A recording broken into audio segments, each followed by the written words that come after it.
Hello, my dear friends. I welcome all of you to Vishnu classes. Today we will discuss about inequality. Inequality क्या होती है? Inequality एक ऐसी situation है जिसमें लोगों को इक्वल नहीं माना जाता। और उन्हें इक्वल क्यों नहीं माना जाता? क्योंकि कुछ ऐसे ग्रुप्स हैं जिनको अपॉर्चुनिटीज़ नहीं प्रोवाइड की गई हैं, या वैसे कुछ डिस्क्रिमिनेशन या रिजर्वेशंस रखी गई हैं, पावर किसी के पास ज़्यादा है, या कोई जो है रिच ज़्यादा है या पुअर ज़्यादा, उसकी वजह से उनके साथ इक्वल ट्रीटमेंट नहीं किया जाता। उसको हम बोलते हैं इनइक्वालिटी। इक्वल क्या होता है कि जब हम इक्वल पार्ट्स में सभी में डिस्ट्रीब्यूशन करते हैं, जिसको हम हिंदी में बराबर भी बोलते हैं। लेकिन इनइक्वालिटी एक ऐसी स्टेट है जिसमें किसी के साथ भी इक्वल ट्रीटमेंट नहीं किया जाता, उसको हम इनइक्वालिटी बोलते हैं। नेक्स्ट अगर हम बात करें तो कितने टाइप्स की इनइक्वालिटी होती है, तो सबसे पहले हम बात करेंगे जेंडर इनइक्वालिटी की। जेंडर इनइक्वालिटी मीन्स कि मेल और फीमेल में जो डिस्क्रिमिनेशन किया जाता है, उसे हम जेंडर इनइक्वालिटी बोलते हैं। ठीक है, जैसे ये मेल है और ये फीमेल है, राइट? तो कुछ जो ऐसे राइट्स हैं वो सिर्फ मेल को दिए जाते हैं, या रिजर्वेशंस रखी गई हैं। गर्ल्स के लिए रिजर्वेशन है 33%, लेकिन फिर भी जो है इंटरफेयर किया जाता है, या कुछ रिस्ट्रिक्शंस लगाई जाती हैं। किसी पे भी हो सकता है, चाहे वो मेल पे हो चाहे वो फीमेल पे हो, उसे हम जेंडर इनइक्वालिटी बोलते हैं। फिर उसके बाद जो है रेशियल इनइक्वालिटी, डिफरेंट रेस के होने से या डिफरेंट कास्ट के होने से जो इनइक्वालिटी होती है। लाइक पहले ज़माने में क्या होता था कि जो जनरल कास्ट के हैं वही पढ़ सकते थे, है ना, जो ब्राह्मण थे। तो कास्ट वाइज जो इनइक्वालिटी थी, या दूसरों के साथ भेदभाव किया जाता था, मंदिर भी नहीं जाने दिया जाता था, तो वो क्या है? वो इनइक्वालिटी है। उसे हम कास्ट इनइक्वालिटी या रेशियल इनइक्वालिटी बोलते हैं। फिर उसके बाद अगर हम बात करें इकोनॉमिक इनइक्वालिटी, तो जब भी बात जहाँ पे भी इकोनॉमी की आती है, वहाँ पे हमारे आर्थिक स्थिति की बात की जाती है। हम देखते हैं कई रिच हैं कई पुअर हैं, तो रिच या पुअर के बीच का जो डिफरेंस है, उसकी वजह से जो इनइक्वालिटी की जाती है दूसरों के साथ, उसे हम इकोनॉमिक इनइक्वालिटी बोलते हैं। नेक्स्ट आता है रिलीजियस इनइक्वालिटी। रिलीजियस इनइक्वालिटी क्या है कि डिफरेंट रिलीजन होने की वजह से जो दूसरों के साथ डिस्क्रिमिनेशन होती है। फॉर एग्जाम्पल कोई मुस्लिम है, सिख है, तो उसकी वजह से उनके साथ जो है इनइक्वालिटी की जाती है, तो वो रिलीजियस इनइक्वालिटी हो जाएगी। फिर उसके बाद आता है लिंग्विस्टिक इनइक्वालिटी। जब भी हम लिंग्विस्टिक की बात करते हैं तो हम बात करते हैं लैंग्वेज की। ठीक है, तो लिंग्विस्टिक इनइक्वालिटी होता है कि लैंग्वेज के बेस पे जो इनइक्वालिटी की जाती है। जैसे हमारे इंडियन कॉन्स्टिट्यूशन में 22 लैंग्वेजेस जो है उनको मान्यता प्राप्त है। और किसी भी लैंग्वेज के साथ हम डिस्क्रिमिनेशन करें कि ये लैंग्वेज नहीं बोलनी है, तो वो क्या हो जाएगा? Linguistic inequality. क्योंकि लैंग्वेज क्या है? सिर्फ हमारे एक्सप्रेशंस, हमारे थॉट्स को एक्सप्रेस करने का या दूसरों के साथ कम्युनिकेट करने का वे है। लेकिन जब हम दूसरों के साथ जो है किसी लैंग्वेज को हम कहें कि इस लैंग्वेज में नहीं बोलना, या वैसे डिस्क्रिमिनेट करें, है ना, तो वो क्या हो जाएगा? Linguistic inequality. फिर उसके बाद जो है इसके कुछ एजुकेशनल इम्प्लीकेशंस हैं इनइक्वालिटी की इंडियन सोसाइटी के अकॉर्डिंगली। और वो क्या क्या है? सबसे पहला है role of education in equalising opportunities. तो सबसे पहले कि एजुकेशन में क्या हमें करना चाहिए कि जो इनइक्वालिटीज हैं हमारी सोसाइटी में वो खत्म हो जाए। तो सबसे पहले हमें क्या करना है? इक्वल अपॉर्चुनिटीज प्रोवाइड करनी है सभी को। ठीक है, चाहे मेल है चाहे फीमेल है, इक्वल वेजेस होने चाहिए अगर वो एक जैसा काम कर रहे हैं। किसी के साथ भी डिस्क्रिमिनेशन नहीं होनी चाहिए, चाहे वो रिच है चाहे वो पुअर है, उसको इक्वल अपॉर्चुनिटीज प्रोवाइड की जानी चाहिए विदाउट एनी डिस्क्रिमिनेशन, बिना किसी भेदभाव के।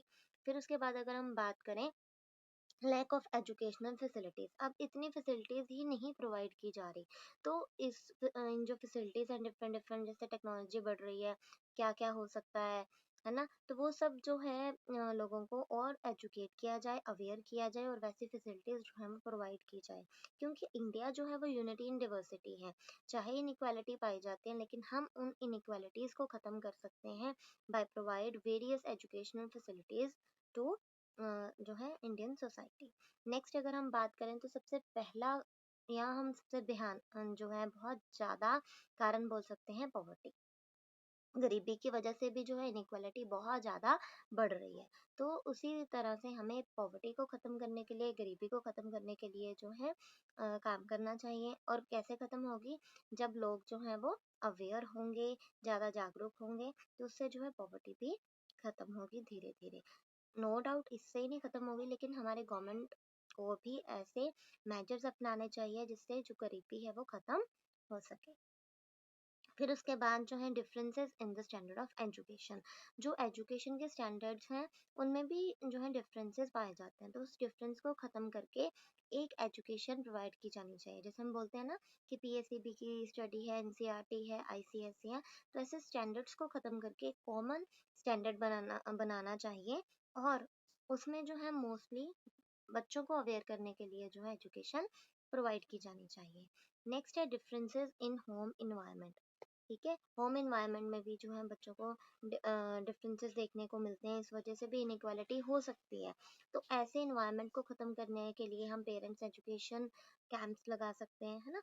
तो कुछ ऐसे मेजर्स अपना सकते हैं जिससे इनइक्वालिटी हमारे इंडियन सोसाइटी में ख़त्म हो सके।